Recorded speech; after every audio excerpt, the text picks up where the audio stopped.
Hello दोस्तों, एक बार पुनः आप लोगों का दीपित स्पिरिट्स नॉलेज चैनल पर स्वागत है। चलिए, आप लोग जैसा कि जानते हैं कि हम लोग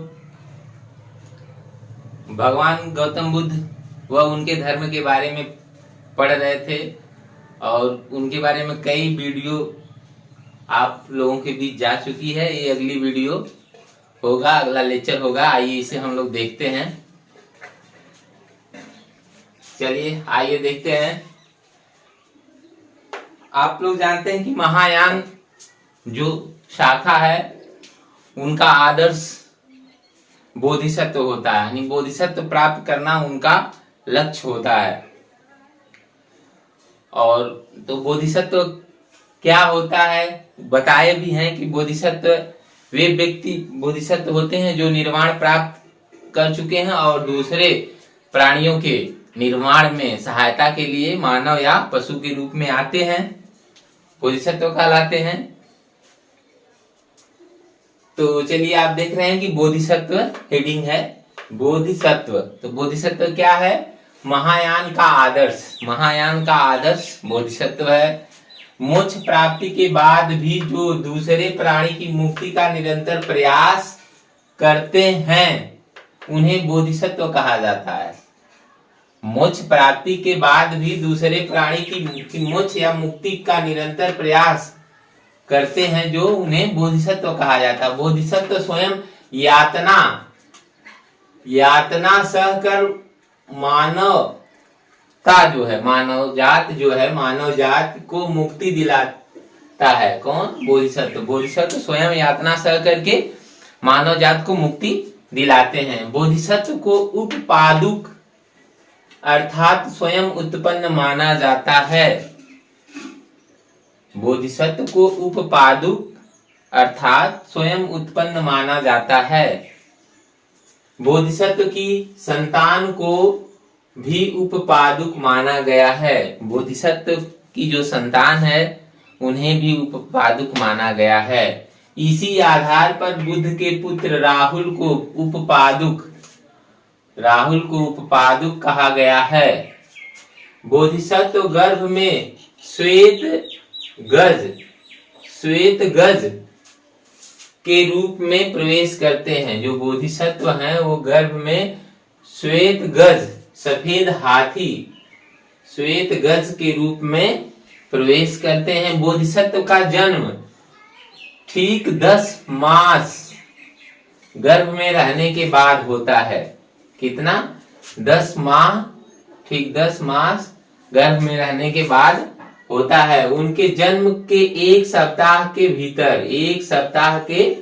भीतर उनकी माता का देहांत हो जाता है। जो बोधिसत्व जो जन्म लेते हैं उनके जन्म के एक सप्ताह के भीतर उनकी जो माता जन्म दी रहती है उन्हें उनका देहांत हो जाता है। बोधिसत्व का शरीर कितना? 18 धातुओं, कुल 18 धातुओं से उनके शरीर का निर्माण होता है। बोधिसत्व के शरीर का जो निर्माण होता है कुल 18 धातुओं से मिलकर होता है। जन्म लेते ही बोधिसत्व 7 कदम चलते हैं। बोधिसत्व जन्म लेते ही कितने कदम चलते हैं? 7 कदम चलते हैं और कहते हैं मैं लोक में श्रेष्ठ हूँ। बोधिसत्व क्या कहते हैं?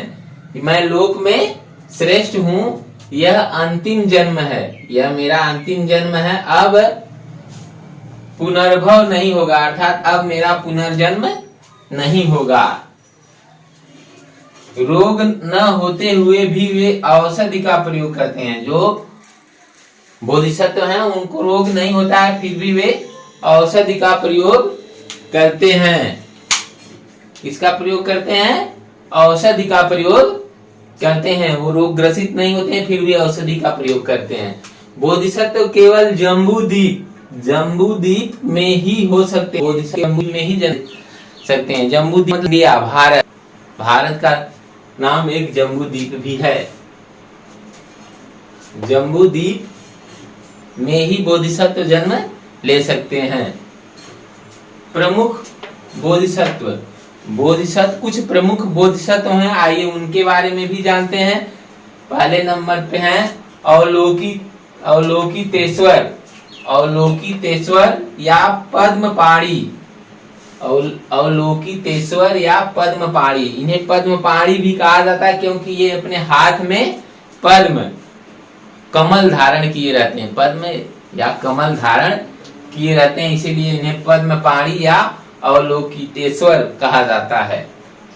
प्रतीक इनका पद्म कमल है, इनका प्रतीक क्या है? पद्म या कमल है। विशेष गुण क्या होता है? अवलोकितेश्वर जो बोधिसत्व अवलोकितेश्वर हैं, उनका जो विशेष गुण है वो दया, दया इनका विशेष गुण है। इन्हें प्रधान बोधिसत्व भी कहा जाता है, अवलोकितेश्वर को प्रधान बोधिसत्व भी कहा जाता है। क्यों इन्हें प्रधान बोधिसत्व कहा जाता है? क्योंकि ये मैत्रेय के जन्म लेने तक क्रियाशील रहेंगे। ये अवलोकितेश्वर बोधिसत्व जो हैं, ये मैत्रेय के जन्म लेने तक,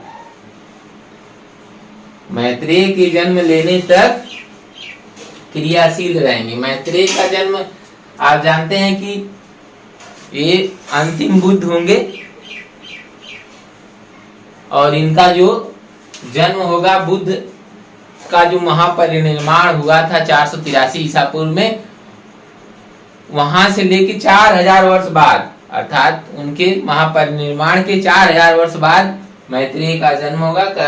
तो कह रहे हैं कि मैत्रेय के जन्म लेने तक क्रियाशील रहेंगे। कौन? अवलोकितेश्वर या पद्मपाणि। कब तक क्रियाशील रहेंगे? मैत्रेय के जन्म न लेने तक। मैत्रेय जब तक जन्म न ले लेते हैं तब तक क्रियाशील रहेंगे, इसीलिए इन्हें प्रधान बोधिसत्व भी कहा जाता है। इनकी समानता वैदिक देवता विष्णु से की जाती है। इनकी जो समानता है वो वैदिक देवता विष्णु से की जाती है। किससे की जाती है? विष्णु भगवान से की जाती है। समुद्री यात्राओं के प्रतिनिधि संरक्षक देवता इन्हें माना गया है। समुद्री जो यात्राएं होती हैं, यात्राओं के प्रतिनिधि संरक्षक देवता, अर्थात प्रतिनिधि हैं, संरक्षक देवता के प्रतिनिधि के रूप में इन्हें रखा गया है। समुद्री यात्राओं के प्रतिनिधि संरक्षक देवता के रूप में इन्हें माना जाता है। और दूसरे बोधिसत्व हैं मंजूश्री। मंजूश्री, इनके एक हाथ में खड्ग तथा दूसरे हाथ में किताब है। कौन सी किताब? प्रज्ञा पारमिता सूत्र। एक हाथ में खड्ग और दूसरे हाथ में प्रज्ञा पारमिता सूत्र किताब है। इनका प्रमुख कार्य बुद्धि को प्रखर करना। इनका जो कार्य है वो बुद्धि तेज करते हैं, ये बुद्धि का विकास करते हैं, प्रखर करते हैं, बुद्धि का को प्रखर करते हैं। कौन? मंजूश्री। इन्हें भावी बुद्ध मैत्रेय का शिक्षक माना गया है। इन्हें भावी जो बुद्ध होंगे, भावी बुद्ध मैत्रेय के शिक्षक के रूप में माना गया है मंजूश्री को। आइए तीसरे बोधिसत्व हैं वज्रपाणि। ये कठोर बोधिसत्व हैं, इन्हें कठोर बोधिसत्व कहा जाता है तथा पाप एवं असत्य के संहारक हैं। अर्थात पाप और जो असत्य हैं उनको नाश करते हैं ये वज्रपाणि। इनके हाथ में वज्र लिए हुए दिखाया गया, यानी ये वज्र धारण करते हैं, इसीलिए इन्हें वज्रपाणि कहा जाता है। हाथ में वज्र धारण किए हैं, इसीलिए इन्हें वज्रपाणि कहा जाता है। चौथे हैं बोधिसत्व क्षितिग्रह। क्षितिग्रह, ये शुद्ध स्थानों के अभिभावक हैं, अर्थात जहाँ जो शुद्ध स्थान है, जो पवित्र स्थान है, उनके क्या है? अभिभावक हैं, उन स्थानों के अभिभावक हैं। कौन? क्षितिग्रह। क्षितिग्रह को शुद्ध स्थानों का अभिभावक कहा जाता है। पांचवें आइए देखते हैं अमिताभ।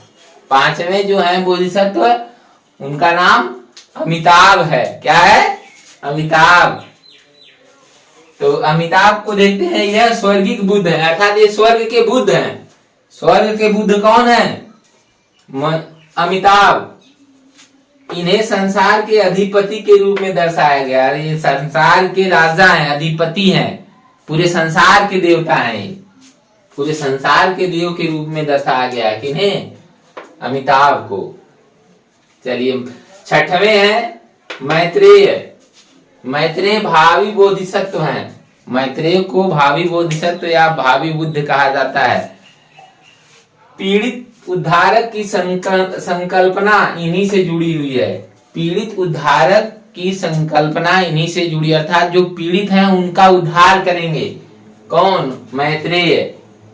इसीलिए इन्हें दयालु बोधिसत्व भी कहा जाता है। उद्धार जब करेंगे पीड़ितों का तो इसीलिए इन्हें दयालु बोधिसत्व भी कहा जाता है। बुद्ध के महापरिनिर्वाण के 4000 वर्ष बाद इनका जन्म होगा। बुद्ध का महापरिनिर्वाण कब हुआ था? 483 ईसा पूर्व। उसके 4000 वर्ष बाद इनका जन्म होगा, ऐसा माना जाता है। ऐसा माना जाता है। ये कलशधारी हैं, अर्थात एक कलश को धारण किए हुए हैं, कलशधारी हैं।